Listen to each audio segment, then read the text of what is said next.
Today, we're taking a documentary journey into what we call the lunar nexus. We're going to shift our perspective. We often just look up and see the moon as a passive little nightlight, but it's actually so much more than that. It is a dynamic 4.5 billion-year-old gravimetric engine that literally drives Earth's evolution. We're going to break down the exact geophysical, biological, and cultural mechanisms that intimately bind our world to its satellite. Let's jump right in with a massive hypothetical. What if the moon just vanished tomorrow? Poof, gone. You might think, well, we just have darker nights, right? But no, the reality is absolute catastrophic climate instability. Without the moon, the intricate biological rhythms of entire ecosystems would totally collapse. Our ocean dynamics would fundamentally break down, and the Earth itself, it would actually begin to wobble uncontrollably. It's kind of terrifying to think about, to be honest, but it perfectly frames just how incredibly reliant we are on our silent cosmic partner. All right, let's get into section 1, the unseen cosmic architect, orbital mechanics and tides. To really wrap our heads around this unseen architecture, we've got to start at the absolute macro scale. Think about this specific number, 23.44. That is the precise degree of Earth's axial tilt, and that exact tilt is what gives us our predictable, stable seasons. Here's the crazy part.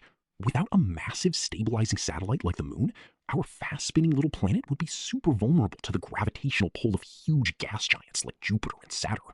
Without the moon constantly acting as a gravitational anchor, running the brakes for us, simulations show our tilt would enter this completely chaotic zone. We'd be wildly oscillating anywhere from 0 to 85 degrees. We'd literally bounce between boiling the planet's surface and freezing it solid. So basically, no moon means absolutely zero chance of the long-term seasonal stability that complex life desperately needs to survive. And it is just awe-inspiring when you realize how that gravitational relationship physically moves our entire world. As the moon orbits around us, its pull actually stretches the volume of our oceans. This creates two stationary tidal bulges that our land masses basically just rotate through every single day. But it gets even wilder. When the sun, the earth, and the moon all line up perfectly, a phenomenon called syzygy, their gravitational forces team up. They reinforce each other. This creates what we call spring tides, giving us the absolute maximum tidal range possible. And if you add in the moon reaching its absolute closest orbital point to Earth, the perigee, you get perigean spring tides. It is just mind-bending to think about. You have these celestial bodies millions of miles away exerting this massive physical force to literally stretch and displace billions of gallons of ocean water right here on Earth. Moving on to section 2, the lunar landscape of fear, ecology and ethology. So zooming in from massive planetary physics, let's look at the global ecological scale. Biologists have this great term for it, the lunar landscape of fear. Out in the wild, the moon's light and gravity dictate a literal daily life or death calculus. For land mammals, the lunar cycle actively shapes how they survive. On one side, we have the predation risk hypothesis. Think of small rodents like Allenby's gerbils. They are deeply lunar-phobic. When that bright full moon is out, they completely shut down their foraging. They stick to the thick underbrush, sometimes literally risking starvation just to avoid being spotted in the moonlight. But on the flip side, we have the visual acuity hypothesis. Your big, visually oriented apex predators, like leopards, are lunophilic. They love the moon. They specifically time their highest activity levels to the brighter phases of the moon to maximize their hunting efficiency. So the amount of light in the night sky is literally shifting the balance of power in the animal kingdom, month in and month out. But hey, the moon doesn't just decide who gets eaten. It dictates the very continuation of entire species. You might be wondering, how do animals actually track this stuff without looking at a calendar? Well, in marine ecosystems, creatures like the Palolo worm use this absolute biological marvel called the L-cryptochrome protein. It's essentially a molecular lunar calendar built right into them. It acts like this advanced little gatekeeper that collects moonlight photons over time, which lets the organism's nervous system measure the exact duration of the night's illumination. And the coolest part? It's so precise that it can't be tricked by a flash of lightning or some passing artificial light. Relying on this, marine worms and even massive coral reefs can time their mass reproductive swarms to the exact day. It ensures maximum survival rates for their offspring. It's just brilliant. And this deep connection extends right up into the skies, too. Take the European nightjar, for instance. It's a nocturnal migratory bird. Since they don't have echolocation like bats, they rely 100% on lunar illumination to see and hunt insects. When there's a full moon, they go into overdrive, more than doubling their foraging activity to pack on massive energy reserves. Then, in the days right after that full moon, almost the entire population, literally nearly 100% of them, kicks off their mass long-distance migration all at the exact same time. Their entire annual rhythm of life is completely tethered to the moon. No moon, no migration. All right, let's shift gears to section 3, physiology, sleep, and lunacy, the human connection. So, does this invisible tether extend into our own human biology? Into our minds? Look, for centuries, folklore has pushed this idea of the Transylvania effect.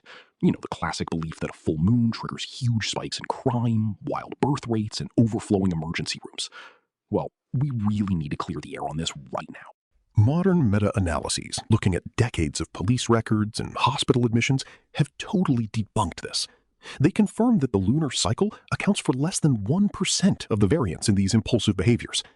Honestly, factors like it simply being a Friday night show significantly higher incident rates than any phase of the moon. In fact, one massive study looking at nearly 6,000 children wrapped it up perfectly, stating directly, the moon does not influence people's behavior in any clinically relevant way.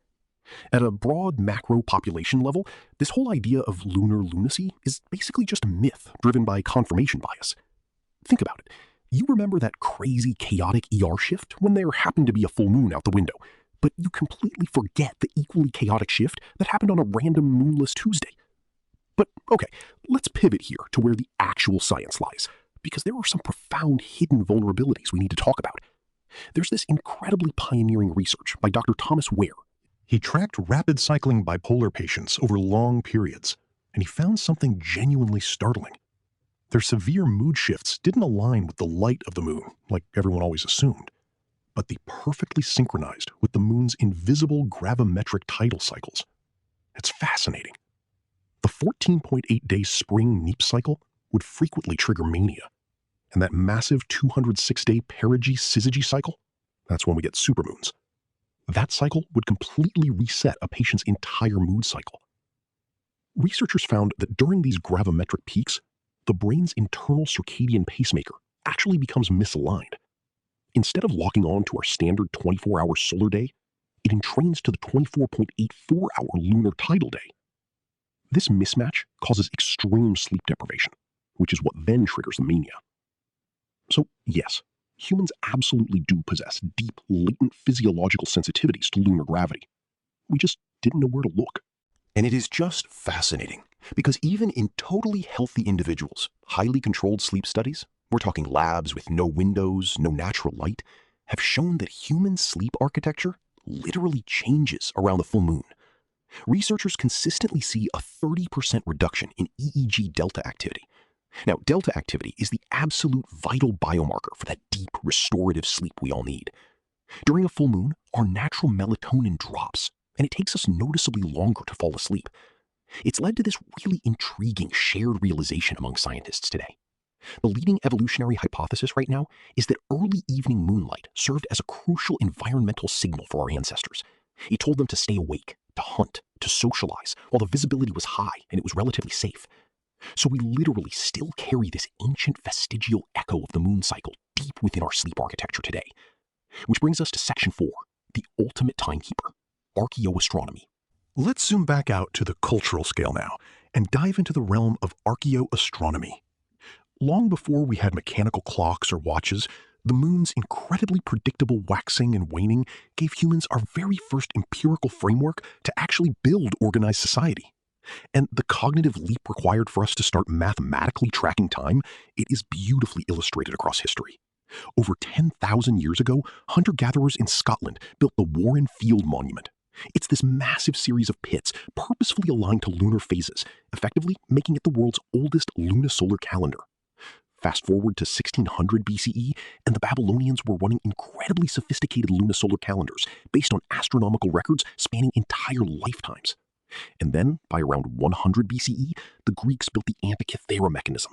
They utilized this mind-bogglingly complex arrangement of bronze gears to mechanically compute and predict exact lunar phases and eclipses. But for early astronomers, the ultimate mathematical headache was trying to reconcile the 354-day lunar year with our 365-day solar year. They don't match up. The magic answer? It's this number right here, 235. Discovered totally independently by the Babylonians, the Chinese, and the Greeks, the Metonic cycle reveals this near-perfect cosmic resonance.